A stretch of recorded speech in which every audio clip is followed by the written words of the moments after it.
لله نحمده ونستعينه ونستغفره ونؤمن به ونتوكل عليه ونعوذ بالله من شرور أنفسنا ومن سيئات أعمالنا من يهده الله فلا مضل له ومن يضلل فلا هادي له ونشهد أن لا إله إلا الله وحده لا شريك له ونشهد أن سيدنا ومولانا محمدا عبده ورسوله أما بعد فأعوذ بالله من الشيطان الرجيم بسم الله الرحمن الرحيم يا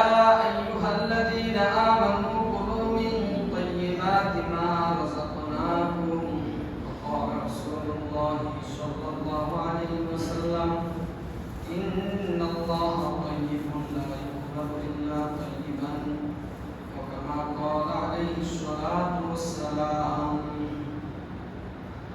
ये सच है कि बातिल की तरफदार नहीं हम ये सच है कि बातिल की तरफदार नहीं हम गद्दार न समझो हमें गद्दार नहीं हम ऐ दौलत दुनिया नहीं तो रक्स हमें दे ऐ दौलत दुनिया नहीं तो रक्स हमें दे कौड़ों की तरह तेरे तलबगार नहीं हम वो तेरे निगाहों में खतौर रहे हैं वो तेरे निगाहों में खतौर रहे हैं खुद अपनी नजर में तू खतौर रहे हम खुद अपनी नजर में तू खतौर रहे हम अल्हम्दुलिल्लाह আল্লাহ তাআলার কাছে লাখো কোটি কৃতজ্ঞতা জ্ঞাপন করছি যে মহান মালিক আমাদেরকে সুস্থতার সাথে গুনাহের সমস্ত প্রকার মজলিস থেকে আলাদা করে পৃথিবীর শ্রেষ্ঠতম জায়গা শান্তিময় জায়গা পৃথিবীর সবচেয়ে বেশি আরামদায়ক জায়গা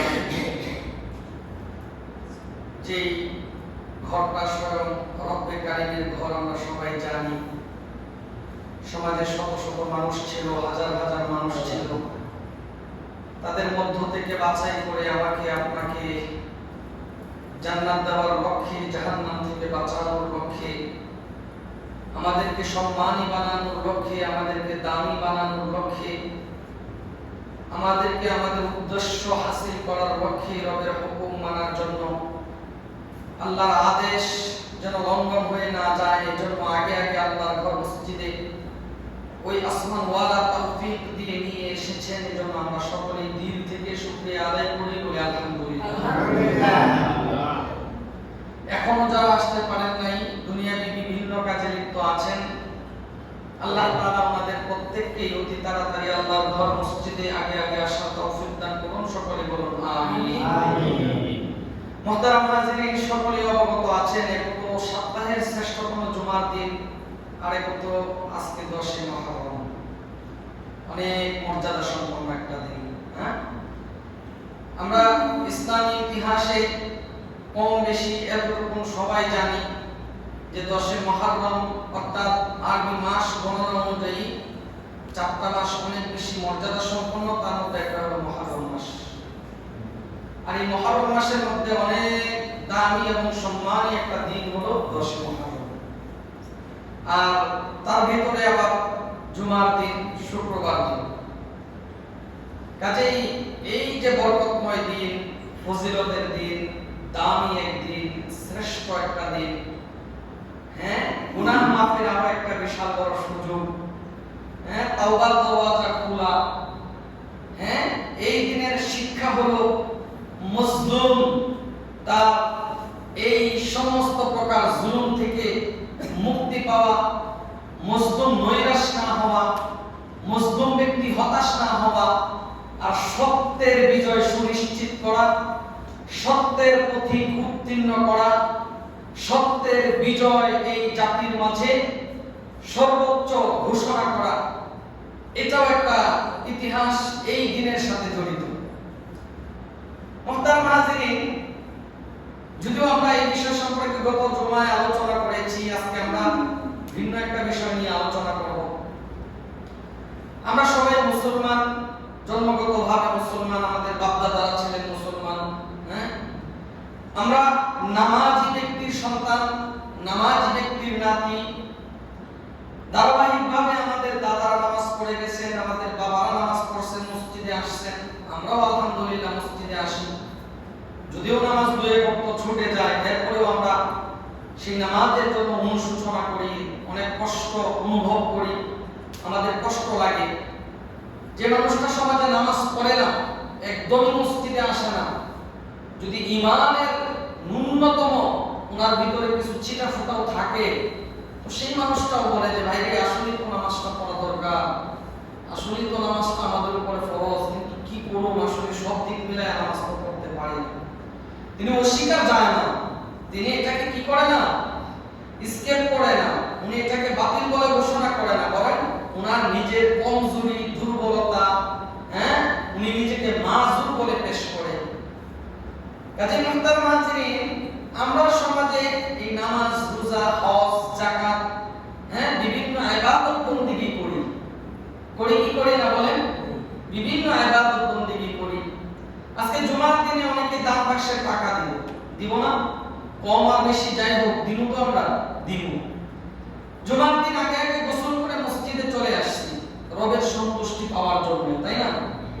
এখানে যারা উপস্থিত আছেন, অবশ্যই দু একজন আছেন যারা হজ করছেন, বা আমাদের মুসল্লি যারা আজকে আসবে, অবশ্যই দু একজন হাজী সাহেব আমাদের মসজিদে উপস্থিত হবে, জুমার নামাজ পড়ার জন্য এখানে আসবে। হজ কেন করছেন উনি? রবকে সন্তুষ্ট করার জন্য, আল্লাহকে রাজি করার জন্য। অনেকে আছে এখানে যারা সময় মতো যাকাত ফরজ হইলে যাকাতটা দিয়ে দিই, যাকাত আমরা আদায় করি। কেন আদায় করি? রব আমাদেরকে সেই যাকাত আদায় করার কথা বলেছেন, ওনার সন্তুষ্টির জন্য, ওনাকে খুশি করার জন্য আমরা যাকাতটা আদায় করে দিই। আমরা রমজান মাসে প্রত্যেকটা মানুষই রোজা রাখি। কেন রাখি? রব আমাদের প্রতি সন্তুষ্ট হবে, রোজার পুরস্কারটা আল্লাহ তাআলা নিজ হাতে আমাদেরকে দিবেন।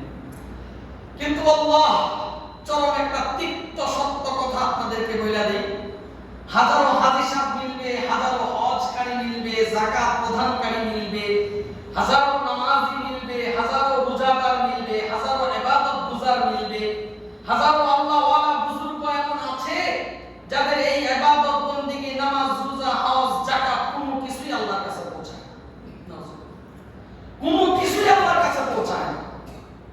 কথাটা অবশ্যই একটু মাথায় নেবেন, মনোযোগ দিয়ে শুরু থেকে শেষ পর্যন্ত একটু বোঝার চেষ্টাও থাকতে হবে। আপনি আপনার জীবনে সব কিছু ভালো করলেন, আপনি নামাজি, আপনি পরহেজগার, আপনি সমাজে একজন সবচেয়ে সম্মানী মানুষ, আপনার অনেক দাম, অনেক ইজ্জত, আপনার অনেক ব্যক্তিত্ব, আপনার পাওয়ার অনেক, কিন্তু মাগার রবের কাছে আপনার কোনই ব্যক্তিত্ব নেই, রবের কাছে আপনার কোনই পাওয়ার নেই, রবের কাছে আপনার কোনই সম্মান নেই, রবের কাছে আপনার এই ইবাদত বন্দেগীর কোনই দাম নেই, আপনার নামাজের দাম নেই, আপনার রোজার দাম নেই, আপনার হজ, যাকাত কোনো কিছুর দাম নেই, শুধুমাত্র একটা ভুলের কারণে, একটা ভুলের কারণে। সেই ভুলটা হলো হারাম উপার্জন। কি উপার্জন ভাই? হারাম উপার্জন। কামাইতেছেন মাশাআল্লাহ, আসতেছে রমরমা চলতেছে রমরমা, একদম মাশাআল্লাহ, কিন্তু মাগার হারাম। কি ভাই? হারাম। আপনার ব্যবসা হারাম, আপনার সম্পদ হারাম টাকায় এই ক্রয় করা সম্পদ, আপনার এই বাড়ি, গাড়ি, বিল্ডিং হারাম টাকায় উপার্জন, হারাম পন্থায় উপার্জন। এগুলো আপনার ঘুষের টাকা ছিল, সুদের টাকা ছিল, যে সমস্ত ব্যবসা করা নিষেধ আপনি ওই ব্যবসা করেছেন, নিষিদ্ধ পণ্য বিক্রি করেছেন। ধরেন একটা পণ্য বিক্রি করা নিষেধ, এটা খাওয়া হারাম, এটা ধরা হারাম, এটা ছোঁয়া হারাম, এটার সাথে সম্পর্ক রাখা হারাম, আপনি ওই কাজটাই করছেন। আমি কি করলাম? এই কত টাকার আশা, কত অর্থের মায়ায় আমি ওই হারাম কাজেই পা দিলাম, ওই হারাম পন্থায় পা বাড়ালাম।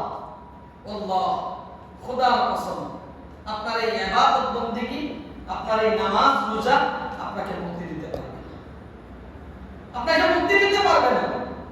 এজন্য রাসূল সাল্লাল্লাহু আলাইহি ওয়াসাল্লাম স্পষ্টভাবে বলেছেন যে হারাম সম্পদ দ্বারা লালিত পালিত শরীর, হারাম সম্পদ দ্বারা লালিত পালিত এই দেহ, হ্যাঁ, এই যে অঙ্গ প্রত্যঙ্গ অবশ্যই অবশ্যই জাহান্নামে যাবে।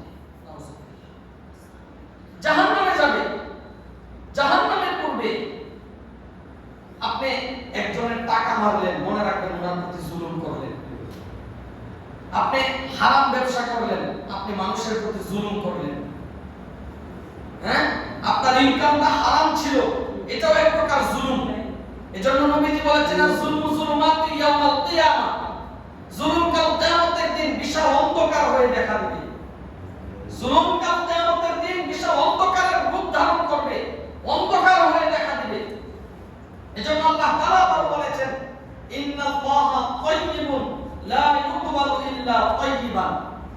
আমি আসমান ওয়ালা পবিত্র, আমি মালিক পবিত্র, আমি বানানে ওয়ালা পবিত্র, আমি সৃষ্টিকর্তা পবিত্র। কাজেই আমি পবিত্রতাকেই মহব্বত করি, পবিত্রতাকেই ভালোবাসি। যে ব্যক্তি পবিত্র হবে আমি তাকেই ভালোবাসি, যে পবিত্র আমি তাকেই বান্দা বলে স্বীকারোক্তি দিব, যে পবিত্র আমি তাকেই জান্নাত দিব, যে পবিত্র তার জন্যই জাহান্নাম থেকে মুক্তির ব্যবস্থা আমি রব্বে কারিম করে দেব, আমি আসমান ওয়াদা করে দিব। এজন্য নবীজি সাল্লাল্লাহু আলাইহি ওয়াসাল্লাম বলেন এই টাকা পয়সা বাড়ি গাড়ি অট্টালিকার পাহাড় নির্মাণ না কইরা যদি কেউ হালাল পন্থায় সৎ পথে অল্প করতে পারে, এটার দাম আল্লাহর কাছে অনেক বেশি, অনেক বেশি। এটার দাম আল্লাহর কাছে অনেক বেশি। মনে রাখবেন ইসলামের ইতিহাসে আবু বকর রাদিয়াল্লাহু তাআলা আনহু এর সম্পদের দাম রবের কাছে অনেক বেশি, অনেক বেশি। কিন্তু কারণের, আবু জাহেলের, আবু লাহাবের এদের সম্পত্তির কোনো দাম আল্লাহর কাছে আছে বলেন? এদের সম্পত্তির কোনো দাম নাই মালিকের কাছে। এজন্য যুগে যুগে যুগে যুগে আল্লাহ তাআলা বিশাল বড় বড় নিদর্শন আমাদের চোখের সামনে রেখেও গেছেন। আল্লাহ তাআলা স্পষ্ট আমাদেরকে দেখাইছেন এবং কিয়ামত পর্যন্ত এটা যত মানুষ পৃথিবীতে আসবে সবাই এই ইতিহাস জানবে, কোনো না কোনো ভাবে জানবে। মনের অজান্তেও এই ইতিহাস জানা লাগবে। সবাই জানে কারণ হারাম পন্থায় সম্পদের পাহাড় করেছিল। আল্লাহ তাআলা কারণকে ছাড় দিয়েছিলেন, সে সীমা একেবারে লঙ্ঘন করে সীমার বাইরে যখন চলে গেল, আল্লাহ তাআলা ওই কারণের রক্ত সম্পদ সহ সব কিছু ধ্বংস করে দিলেন। ওই জমিন উল্টায় দিলেন, মাটির তলদেশে যাচ্ছে তো যাচ্ছে, কাল কিয়ামত পর্যন্ত যাবে, কাল কিয়ামত পর্যন্ত যাবে। ফিরআউন বলেছিল আনা রাব্বুকুমুল আলা, আমি সবচেয়ে বড় খোদা, নাউজুবিল্লাহ, আমি সবচেয়ে বড় রব, আমি সৃষ্টিকর্তা। সেই ফিরআউনের পতন হয়েছে আল্লাহ তাআলা এই জমিনবাসীকে দেখাইছেন, দেখো এত শক্তিধর দুনিয়াতে রব দাবি করা, দুনিয়াতে সৃষ্টিকর্তা বানানে ওয়ালা দাবি করা নিজেকে, সেও কিন্তু ধ্বংস হয়েছে। তাকে আমি তছনছ করে দিয়েছি, তাকেও আমি ধ্বংস করে দিয়েছি। কাজেই মুহতারাম হাজিরিন, এই হারাম, হ্যাঁ, এই অসৎ পথে, এই গান্দা পচা গান্দা রাস্তায় হাঁটাহাঁটি না করে সত্য পথে যদি হাঁটতে চলি, সত্য পথে যদি আমরা উপার্জন করতে জানি, দুনিয়াটাও মজাদার হয়ে যাবে, পরকালও বড় স্বাদের হয়ে যাবে। মনে রাখবেন, এক নাম্বার ক্ষতি, যদি কেউ হারাম উপার্জন ভক্ষণ করে, হারাম উপার্জনের সাথে জড়িত থাকে, এক নাম্বার ক্ষতি, তার কোনো দোয়া কবুল হবে না। তার কোনো দোয়া কি হবে না ভাই? তার কোনো দোয়া কবুল হবে না। অথচ হাদিসের মধ্যে অনেক অগণিত হাদিস আছে, আদ-দুআ মুখুল ইবাদা, দোয়া হলো ইবাদতের মূল। দোয়া কি ভাই? ইবাদতের মূল। দোয়া করতে হবে। ধরেন কথার কথা, আপনি হারামের সাথে সম্পৃক্ততা আছে, আপনার হারামের সাথে আপনার সম্পর্ক, আপনি হারাম কারবারে লিপ্ত আছেন, আপনার জন্য পুরো দুনিয়ার হুজুররা বসে দোয়া করলে কি হবে ভাই? এই দুনিয়ার সব হুজুররা মিলে দোয়া করলে কি হবে? কাজ তো হইব না। হুজুররা চোখ ফুলায় রাখতে তো কান্না করে আপনার জন্য চিৎকার করে করে একবার আল্লাহর কাছে পৌঁছে যেতে পারবে, কিন্তু কাজ হবে? ওই যে নবীজি সাল্লাল্লাহু আলাইহি ওয়াসাল্লামের চাচা, হ্যাঁ, আব্দুল মুত্তালিব না আবু তালিব, চাচার নাম হলো আবু তালিব, দাদার নাম আব্দুল মুত্তালিব। তো আবু তালিব নবীজিকে অনেক বেশি মহব্বত করত, আপনারা জানেন, অনেক ভালোবাসত। মানে উনার সামনে নবীজিকে কেউ কটু কথা বলবে সেটাও উনি মেনে নিতেন, সেটাও মেনে নিতেন না। মক্কার কাফেররা, বিদুইনরা, মুশরিকরা, বড় বড় লিডাররা আসতো, ভাতিজাকে সামলাও, আমরা কিন্তু তোমাকে এখনো ইজ্জত করতেছি, সম্মান করতেছি। নবীজির কাছে যায় চাচা বলতে, ভাতিজা এটা কি একটু আস্তে করে শর্টকাটে আনা যায় না? নবীজি সাল্লাল্লাহু আলাইহি ওয়াসাল্লাম তখন বলেছিলেন যে পুরা আমাকে খণ্ড বিখণ্ড করা হইতে পারে, বিখণ্ডিত করা হইতে পারে, কিন্তু আমি এই পথ থেকে বিন্দু পরিমাণ করতে পারব, সরতে পারব। উনার শরীরের কত বিক্ষত দ্বিখণ্ডিত হওয়ার কথা শুনে উনি কোনোভাবেই সহ্য করতে পারেন নাই। বলেন, ভাতিজা তুমি চালিয়ে যাও, আমি আছি তোমার সাথে, আমি আছি তোমার পাশে। আহা, যেটা বলা উদ্দেশ্য, বলা মাকসাদ, উনি মৃত্যুবরণ করবেন, মারা যাচ্ছেন, পাশে বৈশা শত হইলেও তো চাচা, বিধর্মী হইলেও তো রক্তের একটা সম্পর্ক। নবীজি কান্না করেন, নবীজির বড় খারাপ লাগা, নবীজির একেবারেই চাচার প্রতি ভালোবাসার পূজা দিল, বলতেছিলেন, চাচা লা ইলাহা ইল্লাল্লাহ মুহাম্মাদুর রাসূলুল্লাহ, ভাতিজাকে স্বীকারোক্তি দেওয়া লাগবে না, ভাতিজাকে ক্রস করে দেন, সমস্যা নাই, শুধু বলেন লা ইলাহা ইল্লাল্লাহ। একটু বলেন আপনি, একটু বলে যান আপনি, আমি রবের সাথে হিসাব নিকাশ, বুঝ পরামর্শ মিলাবো, আমি উনার কাছে সুপারিশ করব, আমি উনার সাথে কাছে আপনার জন্য দোয়া করব। আল্লাহ তাআলা স্বয়ং নিজে কোরআনের আয়াত নাযিল করে দিলেন, এই কথা, হেদায়েত তো আপনার কাছে না, হাবিব আমার, বন্ধু আমার, হেদায়েত তো আমি আসমান থেকে বান্দাকে দিয়ে থাকি, কাজেই উনার জন্য দোয়া করলে কোনোই ফায়দা হবে না। লাস্টে কি উক্তি দিল? ওয়াস্তারে, আমি জানি তোমার ধর্মটাই সত্য, ভাতিজা আমি জানি তুমি সত্য পথে আছো, তোমার মতো মানুষ আল্লাহু আকবার এই জমিনে মিলবে না। কি করব ভাতিজা, আমি যদি লাস্ট পর্যন্ত এটা পড়ি তো মানুষ বলবে শেষ পর্যন্ত ভাতিজার ধর্মটাই গ্রহণ করবে, আমার নাক কাটা যাবে, আমার কান কাটা যাবে, আমার ইজ্জত যাবে, আমার সম্মান যাবে, আমার ব্যক্তিত্ব যাবে, আমার উপরে লানত দিবে। এই বড় বড় মুশরিক লিডাররা, বড় বড় ব্যক্তিরা আমাকে লানত দিবে, আমি পারবো না ভাতিজা, আমি জানি তুমি সত্য, কিন্তু আমি পারবো না। এরপরে আর কোনো কথা চলে? বলে এভাবে বলে দিলে এরপরে আর কোনো কথা চলে? আর কোনো কথা থাকে না। কাজেই মুহতারাম হাজিরিন, হেদায়েত আসে আসমান থেকে, নবীজির দোয়াও কি হয় না, কবুল হয় না। নবীজির দোয়াও আল্লাহ ফিরে দেন না, তাও কেমনে? কোরআনের আয়াত নাযিল করে বলেন, এই ব্যক্তির জন্য দোয়া করলে কোনো লাভ হবে না, কোনো ফায়দা হবে না। নবীজির মতো একজন মানুষ উনিও দোয়া করতে পারেন নাই। কাজেই হারাম পথে চললে, হারাম উপার্জন করলে, হারাম কামাই করলে, হ্যাঁ, হারাম রাস্তায় টাকা পয়সা আসার ব্যবস্থা করলে, আল্লাহ নিজে বলছেন, নবীজি বারবার বলছেন, দোয়া কিন্তু কবুল হবে না, ইবাদত বন্দেগী কবুল হবে না, নামাজ রোজা কবুল হবে না, নামাজ রোজা কবুল হবে না। বর্তমান সমাজ তো এতটাই জঘন্য হয়ে গেছে, কে হালাল আর কিসের হারাম, সম্পদের, সন্তানের জন্য সম্পদের পাহাড় বানানো, এটাই হলো মূল মাকসাদ। শুনেন, আল্লাহ তাআলা স্পষ্টভাবে বলছেন, কু আনফুসাকুম ওয়া আহলিকুম নার, যে বান্দা আগে তুমি নিজে জাহান্নাম থেকে বাঁচো। ওই যে একটা বাংলা প্রবাদ আছে না, নিজে বাঁচলে বাবার নাম, বলে না, নিজে বাঁচলে কিসের নাম? বাবার নাম। আপনারা সবাই জানেন, হাসরের ময়দানে সবাই দৌড়াবে, বাবা ছেলের পরিচয় দিবে না, ছেলে বাবার পরিচয় দিবে না, মা সন্তানের পরিচয় দিবে না, সন্তান মায়ের পরিচয় দিবে না। এমন একটা অবস্থা হবে কি হবে না বলেন? এমন একটা অবস্থা হবে, এমন একটা অবস্থা তৈরি হবে। কাজেই মুহতারাম হাজিরিন, নবীজি সাল্লাল্লাহু আলাইহি ওয়াসাল্লামের মাধ্যমে আমাদেরকে বুঝাইতে চাইতেছেন যে হারামের সাথে সম্পর্ক থাকলে, হারাম উপার্জন করলে, হারাম কামাই করলে, এই হারাম যদি রাস্তা অবলম্বন করে সন্তানের জন্য সম্পদের পাহাড় নির্মাণ করি, এটা সন্তানের প্রতি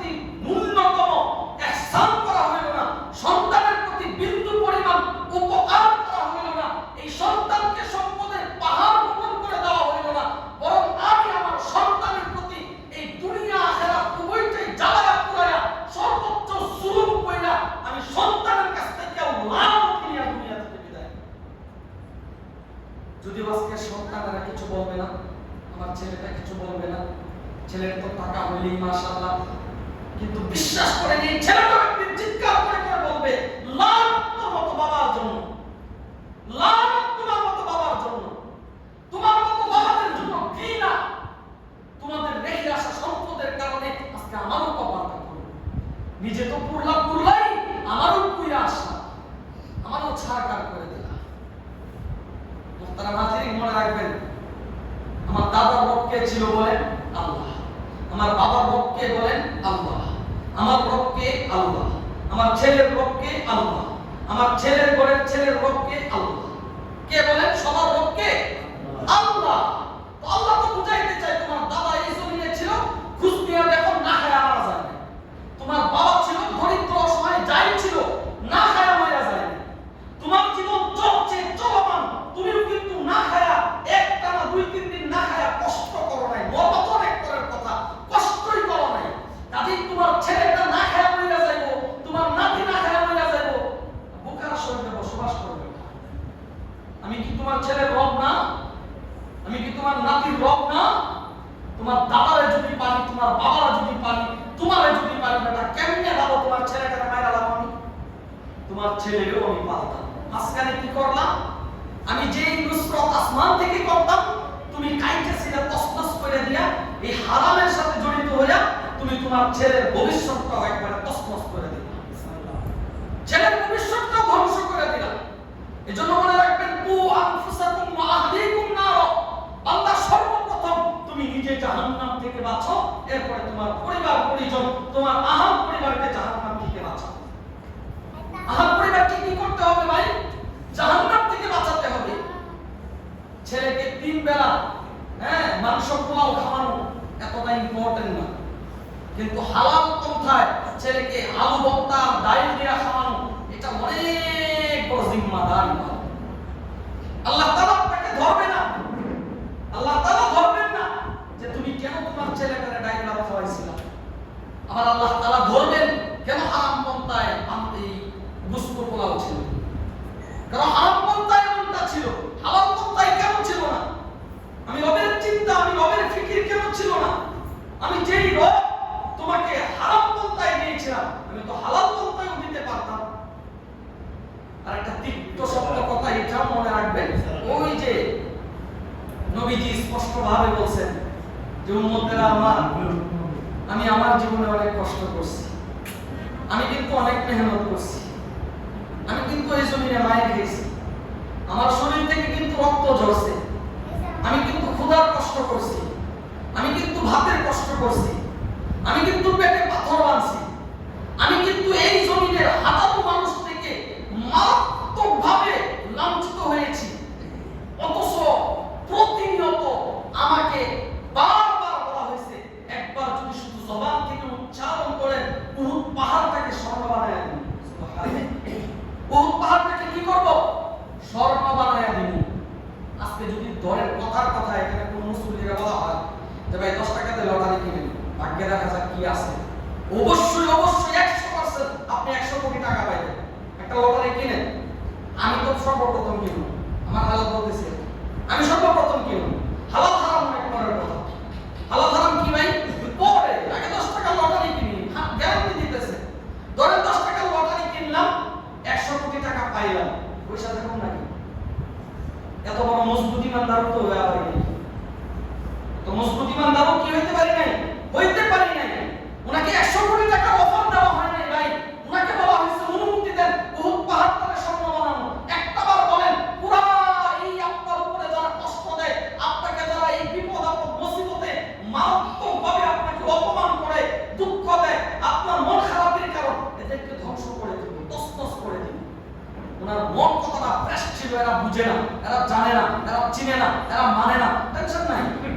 আসবে তো প্রজন্মের পর প্রজন্ম আসবে, এদের সিলসিলা, এদের ঘরের সন্তানেরাই আমাকে মানবে, এদের ঘরের সন্তানেরাই, এদের বংশের, এদের সিলসিলার মানুষেরাই আমার উপরে দুরূদ পড়বে, আমি নবীকে মহব্বত করবে, ভালোবাসবে, আমি নবীর প্রতি অগাধ মহব্বত থাকবে। এরা বুঝে না, এদের পরবর্তী সন্তানেরা আমি নবীর ইতিহাস পড়বে, জানবে, চোখ থেকে পানি ঝরাবে। কাজেই বদদুয়া বিন্দু পরিমাণ সময়ের জন্য উনি করে নাই। কাজেই নবীজি তো বলতেছেন, উম্মতেরা আমার, আমি এত কষ্ট করছি, মেহনত করছি, মুজাহাদা করছি, কেন জানো? আমি তোমাদেরকে এতটুকু বিষয় স্পষ্ট বুঝাইতে চাইছি, আখিরাতকে বিসর্জন দেওয়া ব্যতীত দুনিয়া মিলে না। আখিরাতকে নষ্ট না কইরা এই দুনিয়া অট্টালিকা বানানো যায় না। আখিরাতকে বরবাদ না কইরা এই দুনিয়াতে চটকরা সম্পত্তি আর এই রুটঘাট আর বাজার ভরা এই জনমত বলেন, সম্মান বলেন, খ্যাতি বলেন, আর এই মোটা অঙ্কের টাকা কামানো যায় না। অবশ্যই টাকা পয়সা, ব্যাংক ব্যালেন্স, বাড়ি গাড়ি ভরার জন্য সময় ব্যয় করতে হয়। উনি তো বুঝাইতে চাইছেন, আমি আমার এই সময়টা আমার রবকে দিয়েছি, আমি আমার এই সময়টা আমার মালিককে দিয়েছি। উনি তো হালাল পন্থায় অনেক কিছু করতে পারতেন, এরপরেও করেন নাই। আর আমরা তো আলহামদুলিল্লাহ হারাম পন্থা ছাড়া বুঝি না, হালাল পন্থা কি জিনিস চিনি না, হারাম ছাড়া বুঝি না, হালাল কি জিনিস আমরা বুঝি না। আর হারাম ছাড়া আমাদের চলেই না, আমাদের হয়ই না, আমাদের কোনোভাবেই সামনে আগানো যায় না।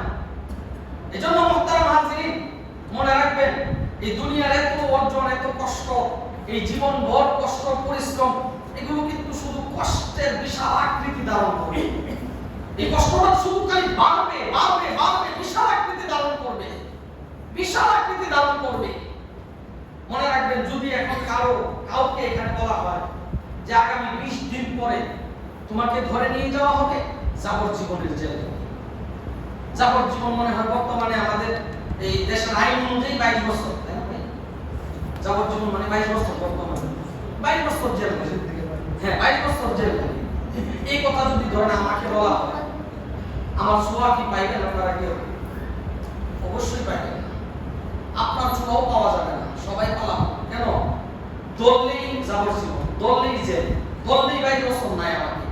আমাকে খুঁজে পাইলেই 22 বছর হারায়া যাবে। আমাকে যদি খুঁজে পায় না লোকেরা, তাহলে আমার জীবন থেকে 22 বছর মুছে যাবে। আল্লাহ তাআলা তো বুঝাইতে চাইছিলেন, বান্দা, এই দুনিয়ার জীবনের হাঁটা চলা, উপার্জন, ইনকাম, আয় রোজগার 22 বছর না বান্দা, 100 বছর না বান্দা, 200 বছর না বান্দা, 1000 বছর না বান্দা, 1 লক্ষ বছর না বান্দা, অনাদি অনন্তকাল কোটি কোটি বছর জাহান্নামের আগুনে জ্বলতে হবে। একটা কবিরা গুনাহ জ্বালায়া পোড়ায়া ধ্বংস করে দিবে, একটা কবিরা গুনাহ জাহান্নামের আগুনে তো তেজি হবে। মনে জাহান্নামের আগুনে তো অনেক পরের কথা, এই আগুনের তাপ দিয়ে কলিজায় গিয়ে লাগবে, এত ভয়াবহ এক কথা। এরপরে ওই জাতি বুক ফুলায়া, এরপরে ওই জাতি বুক ফুলায়া হাতে হারাম কাজ করে সম্মানের সাথে, হারাম কাজ গৌরব করে করে, ব্যাপার নাকি? একটা সময় ছিল আমাদের, দেখবেন, ওই যে আপনারা ভালো বলতে পারবেন আমাদের যে আপনাদের মাছচিরা যখন ছিল, হ্যাঁ, ওনারা রাস্তার একজন সাধারণ মানুষ দেখলে ঘুমটা দিয়ে, ওরে বাবা, উনি মানে পারে তো মাটির নিচে ঢুকে যায়। একবার আরো সহজ করে বলি, যে রুবেল ভাইয়ের আম্মু আছে, মানে যদি ছোঁয়াটা দেখে যে আমি রাস্তা দিয়ে যাচ্ছি আর পিছনে উঠছেন নেই, এই সর্বনাশ, উনি উদার নগদ উদার, উনি নাই। আমি এখন পর্যন্ত এই যে যদিও বাসায় একসাথে, ওনার আমার চেহারা দেখে, চেহারা দেখে অনেক সময় হয় না যে রাস্তা দিয়ে যাচ্ছে, আমি সাথে সাথে ওই যে কাপড় আছে ঘুমটাম নগদ পুরাটা দাম দিয়ে দেয়। এই যে এই যে এই যে একটা নৈতিকতা, এই যে ওনার একটা ভয় ভীতি, কেন বলেন? ওই যে মুরব্বীদের একটা যে সিলসিলা ছিল, মুরব্বীদের যে একটা কালচার ছিল, এটা সেটা এখন রয়েছে, এখনো রয়েছে। কাজেই মুহতারাম হাজিরিন, যে কথা বলা মূল মাকসাদ, মূল উদ্দেশ্য, সেটা হলো ভাই, হালাল পথে চলে কষ্ট করেন, হালাল পথে চলে কি করেন? কষ্ট করেন। এই কষ্টেরও কিন্তু আলাদা মর্যাদা পাবেন। হালাল পথে চলে কষ্ট হোক, এই কষ্টের দাম আছে। হালাল পন্থায় পন্থা হোক, দাম আছে। হালাল পন্থায় আলু ভর্তা হোক, এটারও দাম আছে। হালাল পন্থায় চলে কোনো বন্ধু না থাকুক সাথে, আপনার কিন্তু ইজ্জত আছে। হালাল পন্থায় চলার কারণে সমাজের কেউ আপনার সাথে না থাকুক, আপনি একাই 100। হারাম পন্থায় এলাকাবর্তী দলবল নিয়েও কিন্তু কোনো কাজ হইব না, সবগুলারে কিন্তু আল্লাহ বাইরে পিটায় কোটি কোটি ছুড়ায় একবারে দিব জাহান্নামে। কাজেই মুহতারাম হাজিরিন, আমাদের চলাফেরা, উঠা বসা, হ্যাঁ, বিশেষ করে আমাদের আয় রোজগার, আমাদের উপার্জন, হ্যাঁ, আমাদের ইনকাম সোর্স, টাকা আসলে কিভাবে আসতেছে, সেই পন্থাটা কি, আমার সেই পন্থাটা কি আদৌ হালাল কিনা, বা ওখানে হারামের ছিটাফোঁটা আছে কিনা, আপনি বাস বিচার করেন। আল্লাহ আসমান থেকে আপনার কামাই রোজগারের বরকত আসে, আপনি বরকত পাবেন। হারাম পন্থায় বরকত মিলে না ভাই। হারাম পন্থায় লক্ষ টাকা কামানো যায়, কিন্তু এই টাকায় বরকত থাকে না। হালাল পন্থায় 10,000 টাকা কামান, এটার ভিতরে বরকত আছে। আপনারা তো অনেক সময় বলেন, অনেকেই বলে সমাজের মানুষ, মাশাআল্লাহ হুজুর টাকায় বরকত আছে। আসলেই বরকত আছে, হুজুর টাকায় বরকত আছে। 10,000 টাকা বেতন, 15,000 টাকা বেতন, মাশাআল্লাহ তার মিলে চলতেই আছে সমাজে। টাকা একটু মরে নাই, কোনো হুজুর টাকার অভাবে মরে যায় নাই, চলতেছে মাশাআল্লাহ, ভালোই চলে, ভালোই করে, ভালোই খায়, সব মিলায়। কাজে হালাল পন্থায় চলেন, দেখবেন এই আপনার কামাই রোজগার, আপনার সবকিছুর ভিতরে আল্লাহ তাআলা বরকত দিবেন। এজন্য মুহতারাম হাজিরিন, আজকের এই গুরুত্বপূর্ণ দিনে, তাওবার দিনে, হ্যাঁ, 10 মুহররমের এই ফজিলতপূর্ণ দিনে, সাপ্তাহিক গুনাহ মাফের আরো বিশাল একটা সুযোগে আল্লাহ তাআলা আমাদের প্রত্যেকের সমস্ত প্রকার হারাম উপার্জন, হারাম সম্পর্ক, হারাম লেনদেন, হ্যাঁ, হারাম যত প্রকার